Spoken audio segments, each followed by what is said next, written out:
Ramesh Sanghamitra hospitals south bypass junction దగ్గర ఒంగోలు. ఇప్పుడు విజయవాడ గుంటూరుకు వెళ్లనవసరం లేకుండా కార్పొరేట్ స్థాయి వైద్య సేవలు సామాన్యులకు సైతం అందుబాటులో అందిస్తున్న ఏకైక హాస్పిటల్ రమేష్ సంఘమిత్ర హాస్పిటల్స్. అనుభవజ్ఞులైన వైద్యులు doctor Illuri Jeevan Reddy MBBS MD consultant general medicine, doctor Anusha Jukuntla ఎండి కన్సల్టెంట్ జనరల్ మెడిసిన్ గారి పర్యవేక్షణలో నిరంతరం అందిస్తున్న వైద్య సేవలు విష జ్వరాలు, సర్వాయన, పాముకాటు, తేలుకాటు, పాయిజనింగ్ కేసులు, బీపీ, రక్తపోటు, sugar coma, thyroid coma, cholesterol సమస్యలు, కాళ్లు చేతులు తిమ్మిర్లు, తలనొప్పి, తల తిప్పటం, కీళ్ల నొప్పులు, నరాల వ్యాధులు, అధిక బరువు సమస్యలు, పక్షవాతం, ఫిట్స్, రక్తహీనత, అల్సర్, జీర్ణ సంబంధిత సమస్యలు, లివర్ వ్యాధులు, పసిరికలు, వాంతులు, విరోచనాలు, ఊపిరితిత్తుల వ్యాధులు, టీబీ, దగ్గు, ఎలర్జీ సమస్యలు, కిడ్నీలో రాళ్లు, గుండె వ్యాధులకు చూడబడును. ఈసీహెచ్ఎస్, సౌత్ సెంట్రల్ రైల్వే,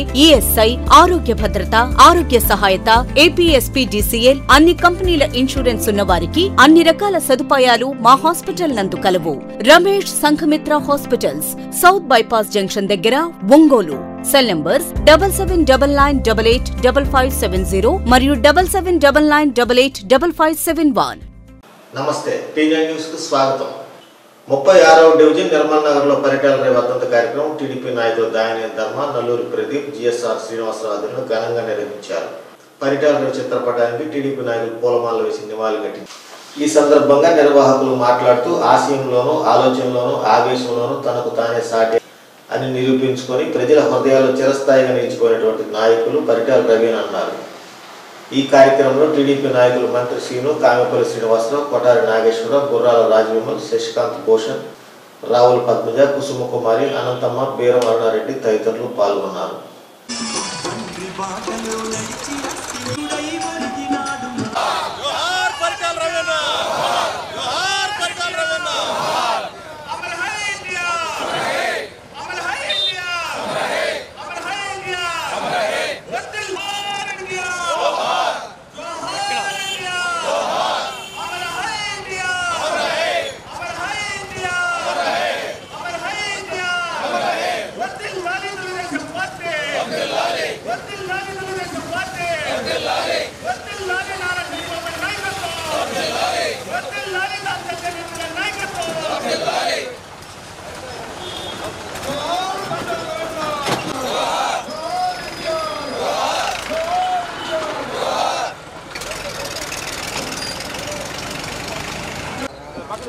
చిన్నోడు వచ్చాడుగా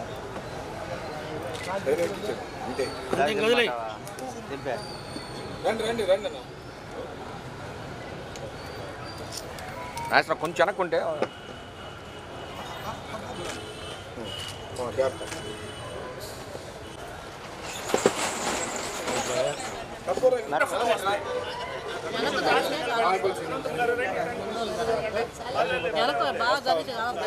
జోహార్ పరిటాల రవీంద్ర గారు, జోహార్ పరిటాల రవీంద్ర గారు, జోహార్ ఎన్టీఆర్, జోహార్ ఎన్టీఆర్, జోహార్ పరిటాల రవీంద్ర గారు, జోహార్ పరిటాల రవీంద్ర గారు, ఒత్తులాలి తెలుగుదేశం పార్టీ, జోహార్ పరిటాల రవీంద్ర, జోహార్ పరిటాల రవీంద్ర.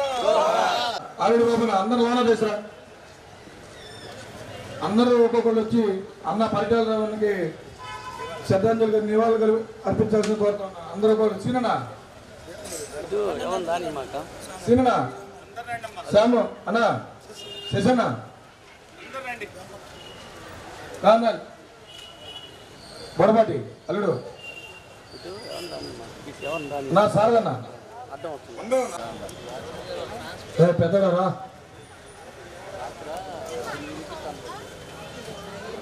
అందరికీ ఈ కార్యక్రమానికి ఇచ్చేసిన ప్రతి ఒక్కరికి పరిటాల రావు గారి గురించి, వారి మీద ఉన్న ప్రేమాభిమానాలు పంచుకోవాలని, వారు చేసిన పోరాటాలు, వారు చేసిన త్యాగాల్ని మననం చేసుకోవాలని చెప్పని ఉంటుంది. దానికి సంబంధించి ఈరోజు ఈ డయాస్ అనేది ఓన్లీ రవి గారి గురించి 4 మాటలు చెప్పుకోవటం, ఆయన్ని జ్ఞాపకాన్ని తెచ్చుకోవడం కోసం ఏర్పాటు చేసింది. ఈ కార్యక్రమాన్ని ఇక్కడికి ఇచ్చేసిన అన్న ఏఎంసీ మాజీ చైర్మన్ శ్రీ కామపల్లి శ్రీనివాసరావు గారు పైకి వచ్చి పరిటాల రావు గారి గురించి తెలియజేస్తున్నాను. ఆ క్రమంలో పదే పదే గన్మెన్లు మార్చడం, ఎక్కడికక్కడ చెక్ చేయటం, నిరాయుధుడిని చేసి రోజు టార్చర్ పెట్టి పరిటాల రవీంద్ర గారిని ఇబ్బంది పెట్టడం జరిగింది. చివరికి ఆయన TV9లో ఇంటర్వ్యూ ఇవ్వటం కూడా జరిగింది. నన్ను చంపడానికి కుట్ర జరుగుతూ ఉంది, వైఎస్ జగన్మోహన్ రెడ్డి ఆధ్వర్యంలో కుట్ర జరుగుతూ ఉంది, దానికి మంగళకృష్ణ అనే అతను, తర్వాత భానుమతి వీళ్ళందరూ కూడా కుట్ర చేస్తున్నారు అని చెప్పినప్పుడు కూడా ఆనాటి ముఖ్యమంత్రి నిర్దాక్షిణ్యంగా వ్యవహరించి గన్మెన్లు తొలగించి కట్టికి ఇబ్బందులు పెట్టి కిరాయి మోకలతోటి చివరికి పార్టీ కార్యాలయంలోనే మర్డర్ చేయటం జరిగిందని చెప్పి తెలియజేస్తున్నాను. ఆ క్రమంలో జరిగిన ఉప ఎన్నికలో తెలుగుదేశం పార్టీని పోటీ లేకుండా చేయాలనుకున్న పరిస్థితుల్లో ఆ రోజు పరిటాల సునీత గారు ముందుకు రావటం, నామినేషన్ వేయటానికి కూడా వీలు కాని పరిస్థితులు సృష్టించి 6 తెలుగుదేశం పార్టీ కార్యకర్తలు నామినేషన్ రోజు పట్టణ పెట్టుకోవటం జరిగిందని చెప్పి కూడా మీకు తెలియజేస్తున్నాను. ఇవ్వండి. తర్వాత మోహనరంగ గారి చరిత్ర తెలుసుకోండి, పరిటాల రవీంద్ర గారి చరిత్ర తెలుసుకోండి. ఒక ఉత్తేజం వస్తుంది ముందు. అసలు మనం కూడా ఆ సబ్జెక్ట్లో ఉత్తేజితులు అయినప్పుడు ఆటోమేటిక్గా మనకు తెలియకుండానే సమాజ సేవ చేయడంలో కానీ సాంఘిక సేవ చేయడంలో కానీ మనంతటా మనకే ఒక ఉత్తేజం ఏర్పడి మనం ముందుకు రావడం జరుగుతూ ఉంటుంది. అంతే తప్ప మేము కూడా ఆ భావజాలానికి ఆకర్షితులమైన వాళ్ళం కాబట్టి ఆ భావజాలం పీడిత వర్గంగా ఆటోమేటిక్గా మా మనసుల్లో, మా ఆలోచనలో, మా అంతరంగాల్లో నిగూఢమైపోయి ఉంటుంది, నిక్షిప్తమైపోయి ఉంటుంది. కాబట్టి అటువంటి వారి గురించి మాట్లాడాలంటే ఎన్ని గంటలైనా ఎన్ని రోజులైనా సరిపోదు. ఎంత చెప్పినా వారి గురించి సూర్యుని మీద నీరు పోస్తే ఏమవుతుందో ఆ రకమైన ఆవిరైపోవడమే తప్ప ఎంతైనా చెప్పేటటువంటి సబ్జెక్ట్ ఉంది, ఎంతైనా మనం నేర్చుకున్నది తెలుసుకునవలసినటువంటి అంశం కూడా ఉంది. కాబట్టి ఇటువంటి సందర్భాల్ని మనకున్నటువంటి ప్రత్యేక సమయాన్ని కానీ మనకున్నటువంటి ఖాళీ సమయాన్ని కూడా అటువంటి సమాజానికి ఉపయోగపడే పనులు చేసే క్రమంలో దానికి మీరు కూడా మీ సమయాన్ని వెచ్చించాలని చెప్పి మనస్ఫూర్తిగా తెలియజేసుకుంటే తద్వారా మనకి ఇంకా పరిజ్ఞానం పెరుగుతుంది, జ్ఞానం పెరుగుతూ ఉంది. ఇంకా మనం కూడా ఏ రకంగా ఈ సమాజ సేవలు ముందుకు పోవాలనే తప్పన మనకు కూడా ఇంకా పెద్దలు చాలామంది ఉంటే అకారణంగా ఏమీ చేయకుండా ఆ రోజున్న ఎమ్మెల్యే బాలినేని శ్రీనివాసరెడ్డి 90 మంది మీద కేసులు పెట్టించి మమ్మల్ని 5 సంవత్సరాలు కోర్టు చుట్టూ తిప్పాడు. అయినా కానీ ఏ రోజు భయపడకుండా నిరంతరంగా పరిటాల గారి వర్ధంతి నిర్వహిస్తూ ఉన్నాం పెద్దలందరి సహకారంతో. ఎప్పుడు కూడా పరిటాలరావు గారి వర్ధంతి 36వ డివిజన్లో పెద్దలందరి సహకారంతో అటువంటి మన అన్న దామచల్ల జనార్దన్ గారికి నిన్న ఫోన్ చేసి చెప్పే అన్న ఇలా పరిటాలరావు గారు వర్ధంతి చేస్తా అంటే అన్న చెప్పాడు, చాలా బాగా చెయ్యి పరిటాలరావు అన్న వర్ధంతి అని చెప్పి చెప్పడం జరిగింది. ఇంకో విషయం ఏంటంటే ఈరోజు చాలా ఆనందంగా ఉంది.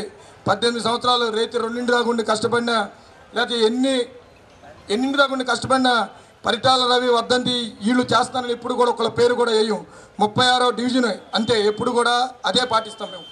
అట్లాగే నిన్న మన ఒంగోలులో కొంతమంది సోదరులు పరిటాల శ్రీరామ్ గారి దగ్గరికి వెళ్ళి, బాబు ఇలా 18 సంవత్సరాల నుంచి ఇలా ఒంగోలులో అంజీ రోడ్లో చేస్తున్నారని చెప్పి నిన్న ఈ ఫోటోలు అవన్నీ నేను మన కార్యక్రమం గురించి మెసేజ్ అన్నీ పెడితే ఆయనకు చూపిస్తే రాత్రి 8:30 టైంలో శ్రీరామ్ బాబు నాకు ఫోన్ చేశాడు.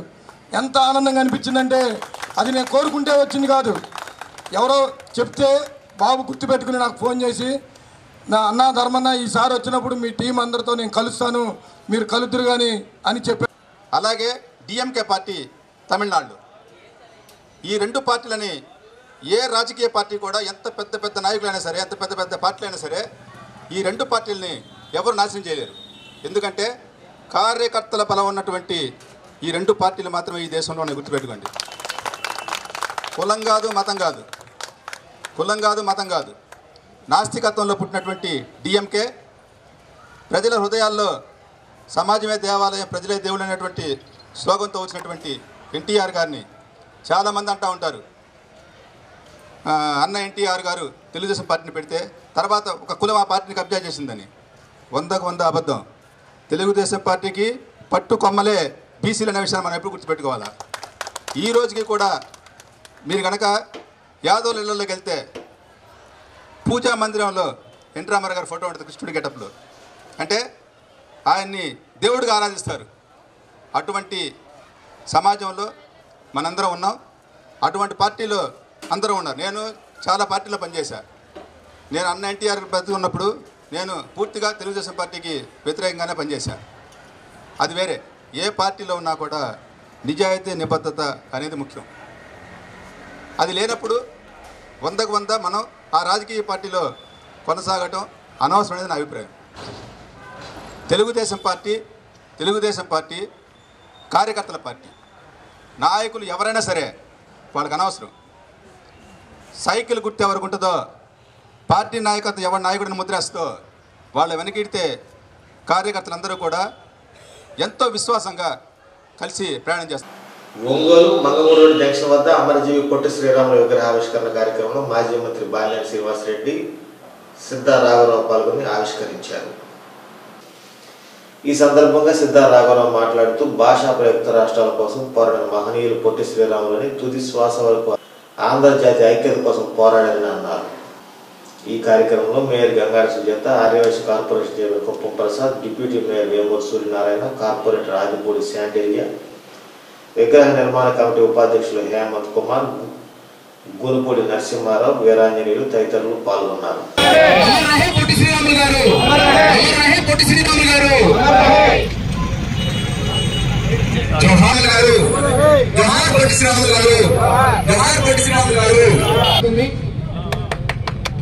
ఈ కార్యక్రమానికి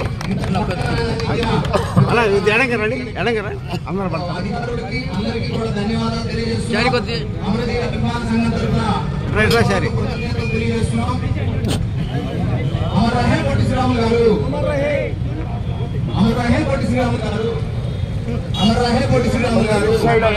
దగ్గర నుంచి ఏదైతే కనిగిరిలో వారి గృహం ఉందో అక్కడి వరకు కూడా పాదయాత్ర చేశారు.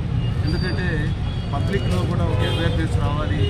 ఆ రోజుల్లో మీరు తెలుగు రాష్ట్రాల కోసం కష్టపడ్డారు అనే విషయం తెలియటం కోసం వారు ఒక సాహస యాత్ర చేసి ముందుకు పోవటం కూడా జరిగింది. కాబట్టి ప్రభుత్వాలు కూడా తప్పకుండా పొట్టి శ్రీరాములు గారికి అన్ని విధాలుగా కూడా వారి చేసే కార్యక్రమాలు వారికి ఈరోజు నెల్లూరు జిల్లా కావలి దగ్గర కానీ కనిగిరి దగ్గర కానీ ప్రభుత్వాలు కూడా ముందుకు వచ్చి అన్ని మేము చేస్తాం.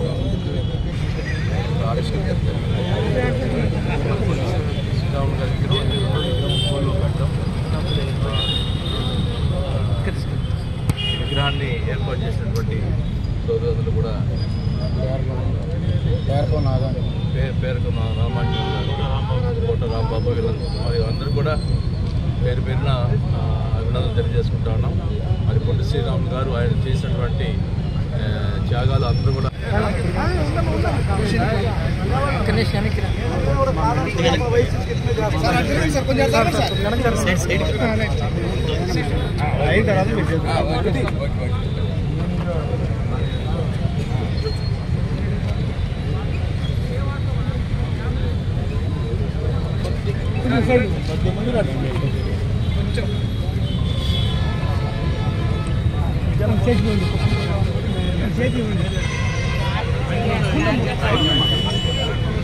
ప్రత్యేక హోదా విభజన హామీల సాధన కోసం ఈ నెల 25 నుండి ఫిబ్రవరి 4 వరకు హిందూపురం నుండి ఇచ్చాపురం వరకు విద్యార్థి సంఘాల ఐక్యవేత్త ఆధ్వర్యంలో బస్సు యాత్ర చేపడుతున్నట్లు వామపక్ష విద్యార్థి నేతలు వెల్లడించారు.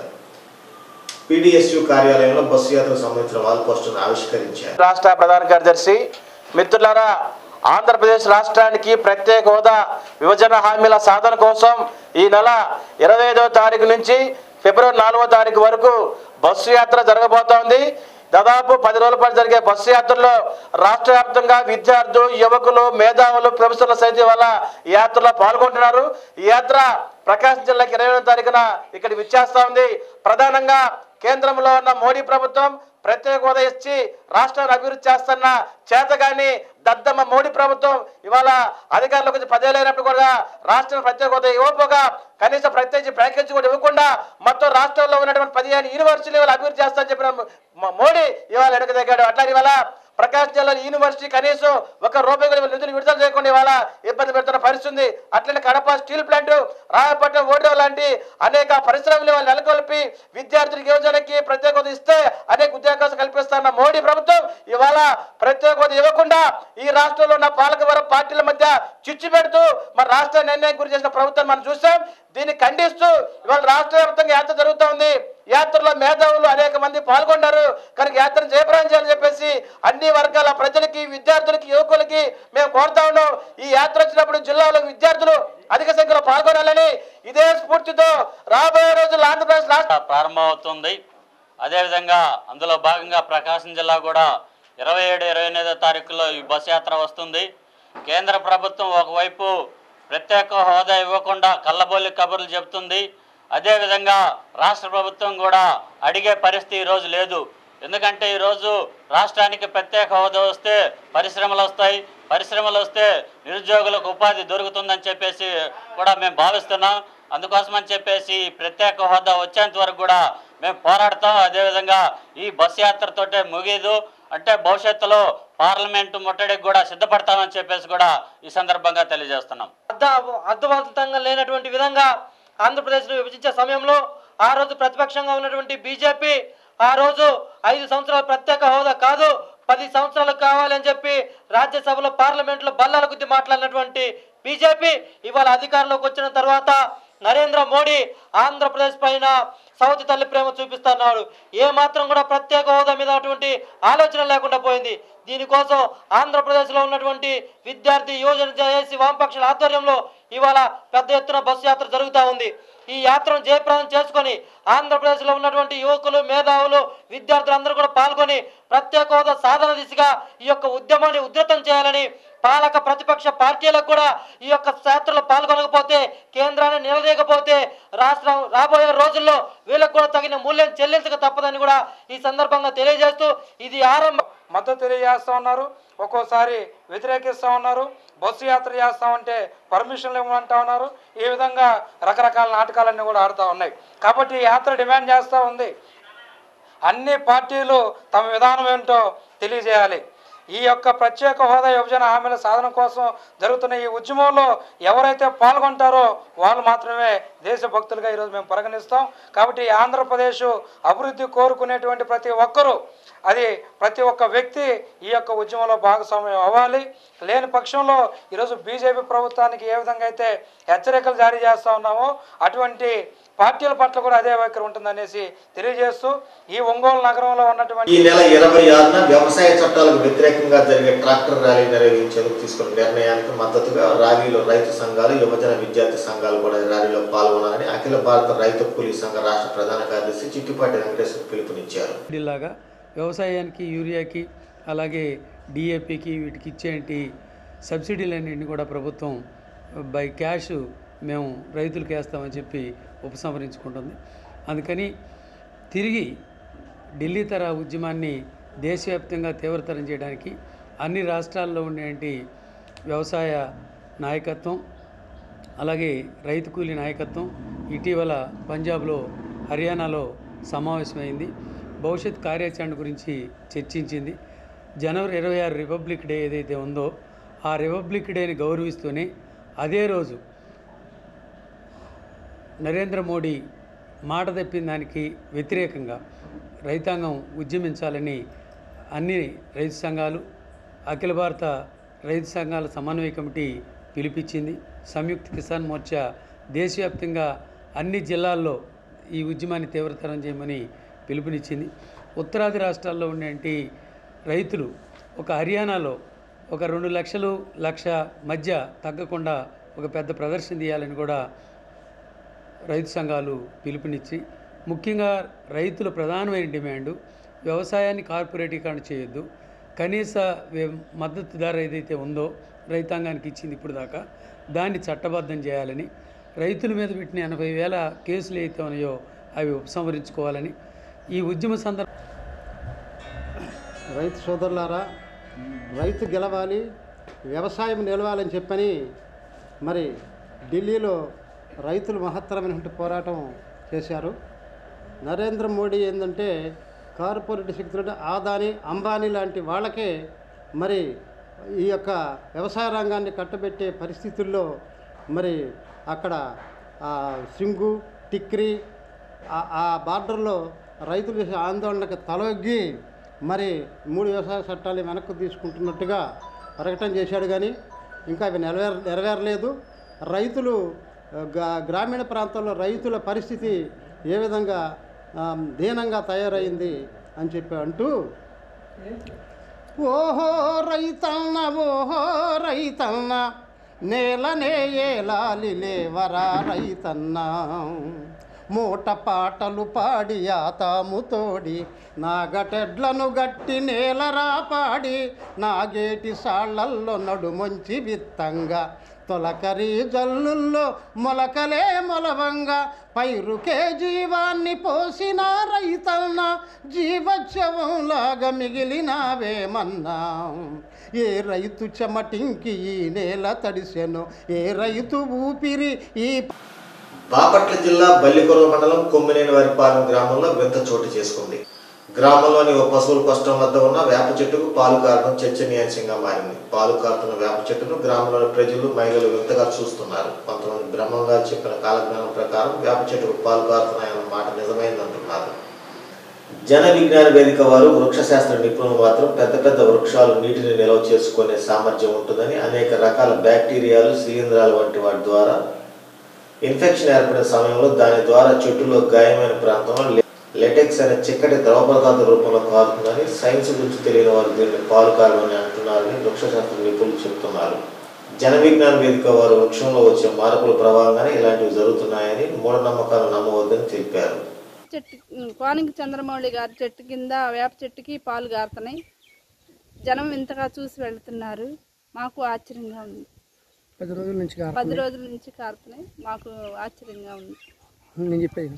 నా పేరు doctor N V Ramana, lecturer in botany, K R K government degree college Addanki. మామూలు సహజంగా రబ్బర్ ట్రీ, తర్వాత జిల్లేడు పాలు, తెల్లటి ద్రవాలు, జిల్లేడు మొక్క తెల్లటి ద్రవాలు ఉత్పత్తి చేస్తాయి. మన రబ్బర్ ఇండస్ట్రీ అంతా కూడా ఈ లేటెక్స్ అంటారు సైంటిఫిక్గా. లేటెక్స్ ద్రావణం మీద మనకి ఆధారపడి ఉంటుంది. జిల్లేడు పాలు కూడా మనకి బాగా తెలిసిందే. అలాగే వేప చెట్టులో కూడా బ్యాక్టీరియల్ ఇన్ఫెక్షన్స్, తర్వాత వ్యర్థ పదార్థాల నిల్వ చేయటం వలన కూడా మనకి బ్యాక్టీరియల్ ఇన్ఫెక్షన్స్ ఒక ట్యూమర్ లాగా ఫామ్ అయ్యి ఆ ట్యూమర్ పగిలి మనకి తెల్లటి ద్రావణం వస్తూ ఉంటుంది. అది 4-5 రోజులు వస్తూ ఉంటుంది. అది ప్యూర్లీ సైంటిఫిక్ రీజన్. కాబట్టి ఇది మూఢనమ్మకం అని నమ్మవద్దు. సైన్స్ మాత్రమే, ప్యూర్ సైంటిఫిక్ టాక్. సాంకేతికతను ఉపయోగించుకుంటే అసాధ్యం అనుకున్న వాటిని కూడా సుసాధ్యం చేసి చూపించవచ్చని నిరూపించింది ఈ ఘటన.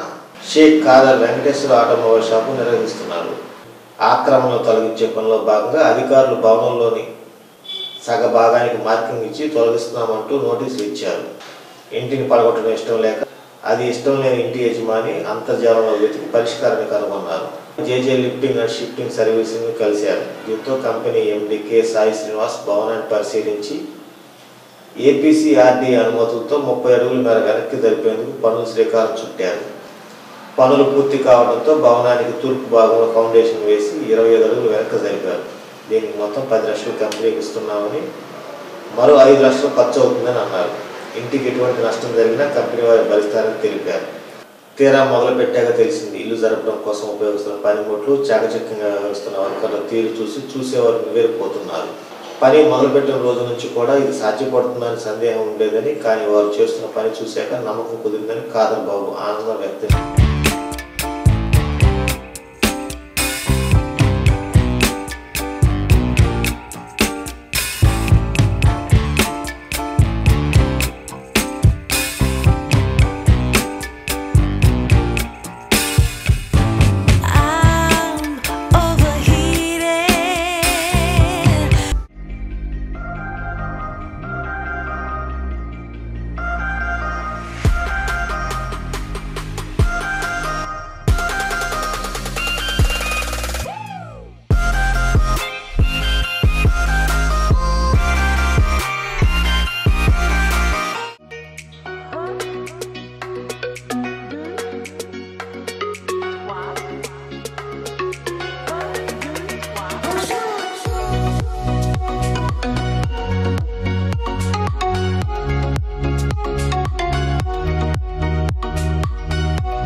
నోటీసులు ఇచ్చి వెనక్కి వెళ్ళిపోమన్నారు. దానికి గాను ఇప్పటికి 20 అడుగులు జరిగింది. ఇంకా 3 అడుగులు జరగాలండి. దానికి ఏ ట్రబుల్ వచ్చినా ఏ క్రాక్ వచ్చినా వాళ్ళే భరాయిస్తామన్నారు. మనం 10 లక్షల కాంట్రాక్ట్ మాట్లాడుకున్నామండి. ఎలాంటి సంబంధం లేదు మాకు. ఏ క్రాక్ వచ్చినా ఏది వచ్చినా బిల్డింగ్ అది మేము ఆన్లైన్లో బుక్ చేసుకున్నామండి. ఇప్పటికి 1300 బిల్డింగ్లు జరిపారంట. దాన్ని కరెక్ట్ చేసుకున్నాం. అది ఓకే అని అన్నారు. దానికి కానీ మేము 25 అడుగులు ఎదిగిపోయాం సార్. ఈ ఇల్లు జరపాలనే ఆలోచన ఎట్లా వచ్చింది మీకు? ఆన్లైన్లో చూసాం సార్. ఆన్లైన్లో చూసాం, వాళ్ళ కాంట్రాక్ట్ చేసాం. చేస్తే వచ్చి చూసుకొని వాళ్ళు మేము జరుపుతామన్నారు.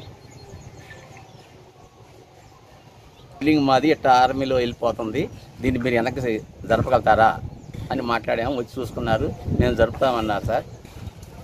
దాన్ని మాట్లాడుకున్నాం సార్. షరతులు ఏమైనా పెట్టారా? బాండ్ రాసుకున్నాం సార్. ఎలాంటి క్రాక్ వచ్చినా ఏ డ్యామేజ్ వచ్చినా మాది కట్టియటం మళ్ళా సార్. దానికి ఒప్పందమే మేము దిగామండి. బెల్లకరావు మండలం, బెల్లకరావు గ్రామం. రోడ్డు విస్తరణలో భాగంగా మా బిల్డింగు 15 అడుగులు పోయిందండి. మార్కింగ్ ఇచ్చారు. మేము బిల్డింగ్ పడేయటం ఇష్టం లేక యూట్యూబ్లో జేజే బిల్డింగు లిఫ్టింగ్ సర్వీస్ వాళ్ళకి కాంటాక్ట్ తీసుకొని ఫోన్ చేసామండి. వాళ్ళు వచ్చారు, చూశారు. చూస్తే ఎన్నిక జరుపుతామండి, ఇబ్బంది ఏం లేదండి అని చెప్పారు. అందులో 25 అడుగులు ఎన్నిక జరపాలని చెప్పారు. 25 అడుగుల్లో ఈ రోజుకి 20 అడుగులు జరిగిందండి. ఇంకా 5 అడుగులు జరగాల. ఈ జరిగే మధ్యలో ఏదైనా క్రాకులు వచ్చినా ఏదైనా బిల్డింగ్ పడినా పూర్తి బాధ్యత మాదండి అని అగ్రిమెంట్ రాసుకున్నామండి. దానికి ఏదైనా క్రాకులు వచ్చినా ఏదైనా పోయినా మొత్తం కట్టిస్తామని చెప్పారండి. ఇంకా మేము దానికి అగ్రిమెంట్ రాసుకొని పని మొదలు పెట్టామండి. వాళ్ళు 3వ తారీఖు వచ్చారు. 3వ తారీఖు నుంచి ఇవాళ 23వ తారీఖు, 20 రోజులు అయిందండి. ప్రస్తుతానికి 20 రోజుల్లో 20 అడుగులు జరిపారండి. మిగిలిన మెటీరియల్ మొత్తం మేమే తెచ్చుకొని మేమే ఉంచామండి. మొత్తం వాళ్ళు పని స్టార్ట్ చేశారండి. ఇంతవరకు ఈ మధ్య చుట్టుపక్కల ఈ టెక్నాలజీ అక్కడ లేదండి.